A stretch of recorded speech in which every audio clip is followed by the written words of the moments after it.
Welcome back everybody, I'm just at BMW's headquarters here in the UK. I was swapping over a couple of press bikes and what should I find in the motorcycle press bay but this, the brand new R12 GS. Now of course I don't have the keys and I couldn't ride it anyway because they haven't done the press launch yet, but given that pretty much all the imagery we've seen of this bike so far has been computer generated, well I thought I'd take the chance to give you a proper walk round and show you what it looks like in the flesh. Plus, it also gives me a bit of a chance to recap on some of the key details. It does look very impressive here, and I think what you'll find the common theme is that while it is built upon their R12 retro platform, they really have tried to build something that's properly off-road capable. So we'll go nose to tail to make sure we don't miss anything, and that sort of off-road bias is already pretty apparent here at the front wheel. We've got a 21-incher, spoked but laced to the edges so it can run tubeless.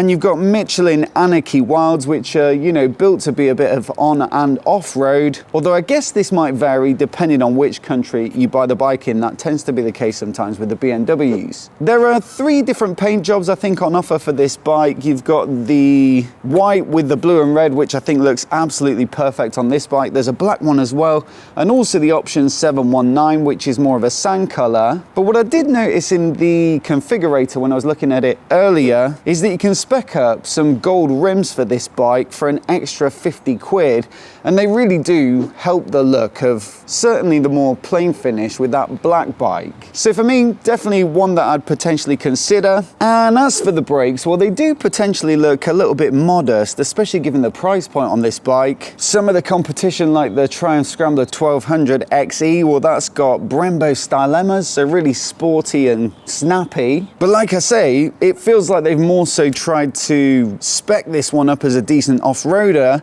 and actually some fairly modest 2-pot Brembos like this on not particularly massive discs. Well, it is pretty common for, you know, fairly accomplished off-roaders like the Tenere 700. One of the things that struck me as soon as I saw this bike parked up here is just how tall it is, and of course that's because it's on much longer suspension than the other bikes in the R12 lineup, so the R12 Cruiser and the R12 9T sort of sporty naked.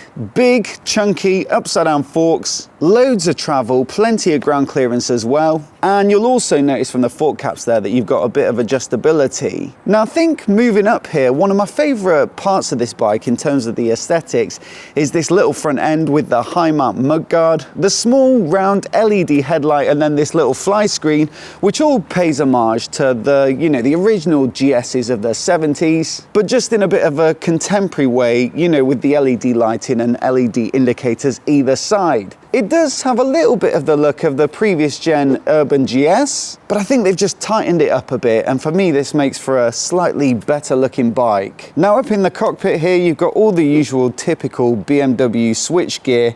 You've got the jog wheel on the left hand side, you've got some of the optional stuff like the heated grips button, the cruise control, the emergency SOS switch if you do have a spill and want to be saved, and you've also got a nice couple of practicalities like a power socket on the right and a USB port over on the left to keep any devices charged up. But I think one of my favorite things about this bike, and the other R12s to be fair, is the fact that you can either spec it up with an analog dash or this small TFT which we've got here on this particular bike. I've noticed in the comments of our videos that people seem to be pretty firmly in either camp, with some preferring, you know, a proper analog needle, especially on bikes like this that are meant to be a bit retro. But equally, others prefer a TFT, find it easier to read and like the extra functionality. And so it seems like the best thing to do is exactly what BMW have done, and some of the manufacturers as well, like Indian, by giving you the choice, and it's not even that expensive, I don't think, to upgrade to this TFT. I think it's about 125 quid. Now, like I said, I don't have the keys, so I can't fire it up for you here, but I did have this on the R12 9T press bike last year,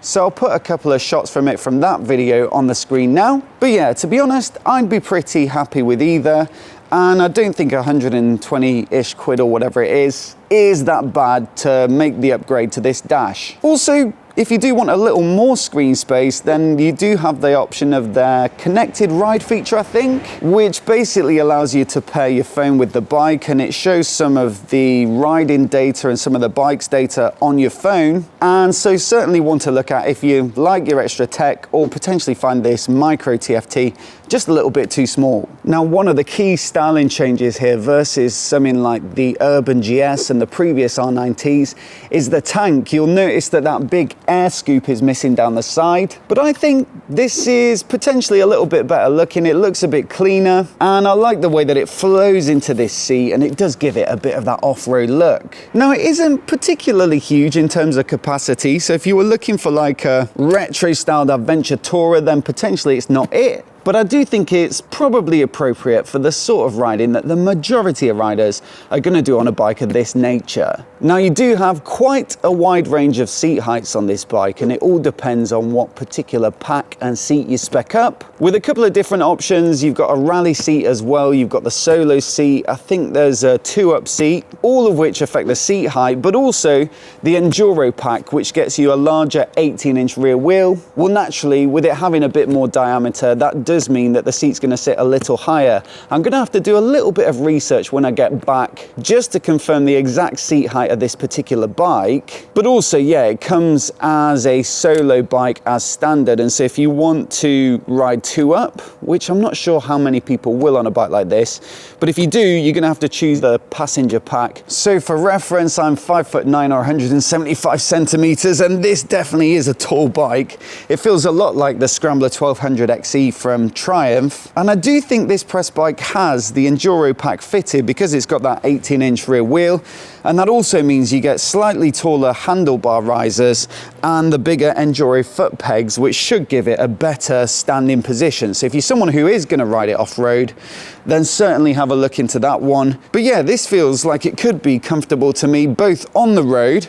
I like the big wide bar position and it's fairly swept back, but then also if you pivoted these forward as well, it would feel very natural stood up for someone of my dimensions. I'd also say if you're someone who likes the R12s, but potentially you've found the 9T or the R12 Cruiser a bit small, if you're a taller rider, or maybe they look a bit toy-like when you're sat on them, then the jumbo dimensions of a off-roader like this might actually make this feel a touch more appropriate, even if you're just riding on the road. As for the engine, well, it's the same air and oil cooled boxer twin as the other R12 models. You'll notice the big R12 plaque on the side here. And so a great point of differentiation versus other retro scramblers on the market where you tend to find a lot of parallel twins and stuff like that. Definitely gives it its own sound and feel. It helps keep the weight a little bit low as well. Although I wouldn't be the first person to say that you probably want to fit some crash protection if you do want to take this bike off-road. Peak power is well over 100 horses,